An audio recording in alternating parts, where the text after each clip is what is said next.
தெரியும் ஏன் நான் தர்மத்தை பற்றி அவ்வளோ வலிமையாக பேசுகிறேன், ஏன் தர்மத்தை பண்ணுங்கன்னு சொல்கிறேன் அப்படின்றது உங்களுக்கு புரியுன்றதுக்காக தான் இதை பற்றி பேசுகிறேன்.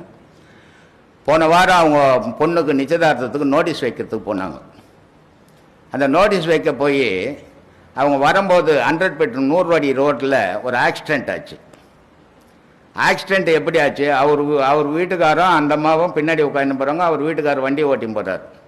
இன்னொரு பையன் எத்தனை வந்து பைக் ஓவர் ஸ்பீடில் அடித்தான். அடித்த உடனே அவருக்கு ஒன்றுமே ஆகலை, அந்த பையனுக்கு ஒன்றே ஆகலை.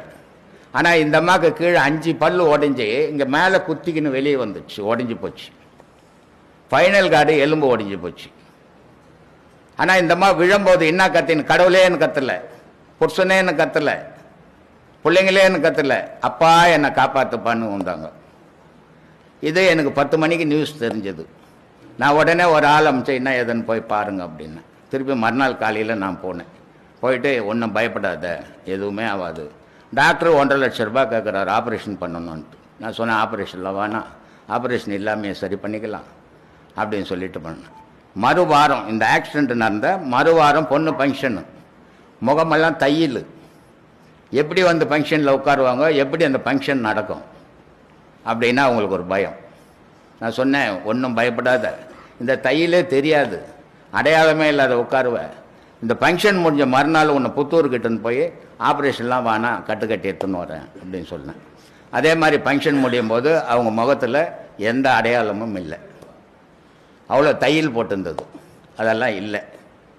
இப்போ ஒரு கட்டு கட்டியாச்சு. இன்றைக்கி 10வது நாள். இன்றைக்கி போய் புத்தூருக்கு போய் இப்போ தான் வராங்க நேராக 2வது கட்டு கட்டிக்கணும்.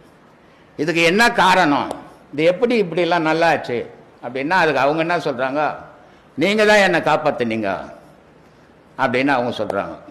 யாரையுமே நான் காப்பாற்ற முடியாது, அது என்னையே நான் ஏமாற்றிக்கிற கதையாகிடும். நான் அவரை காப்பாற்றுறேன் இவரை காப்பாற்றுறேன் அப்படின்னா நான் யாரையும் காப்பாற்ற முடியாது. ஆனால் அவங்க எப்படி போச்சாங்க, என் மேலே இருக்கிற நம்பிக்கை அவங்கள காப்பாற்றிடுச்சு, நான் காப்பாற்றலை.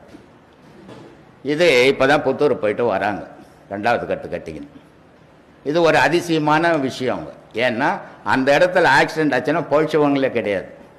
இவங்களுக்கான ஆக்சிடெண்ட் அதோட மோசமான ஆக்சிடெண்ட். முகம் போய் ஒரு பொண்ணுக்கு தலையில் அடித்து அப்படியே நழுவின்னு போய் 10 அடி போய் பிளாட்ஃபார்மில் முட்டிக்கு நின்னா எப்படி இருக்கும்? பின்னாடி வர வண்டிக்காரன் ஏற்றிட்டோம். ஆனால் ஒன்றுமே அதை தப்பிச்சாங்க, அவருக்கும் ஒன்றுமே ஒரு அடியும் இல்லாத போச்சு.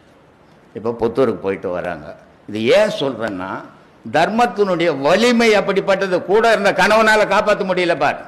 அதனால தான் நான் சொல்கிறது, உன் பொண்டாட்டி காப்பாற்றாது, உன் பிள்ளைங்க காப்பாற்றாது, நீ செய்த தர்மம் காப்பாற்றுன்னு சொல்கிறேனே, அதுக்கு இதுதான் அடையாளம்.